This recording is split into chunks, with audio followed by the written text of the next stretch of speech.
అందని ద్రాక్ష పుల్లన. ఇది మన చిన్నప్పుడు చదువుకున్న ఇది ఒక రైమ్.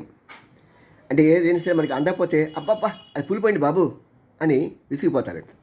అదేవిధంగా ముద్రగడ కూడా తన ఇంటికి వచ్చి జనసేనాని పిలుస్తాడని, అక్కడ జరిగినటువంటి బ్రహ్మాండమైన బహిరంగ సభలో తనకి పెద్ద పీఠం వేస్తాడని భావించాడు.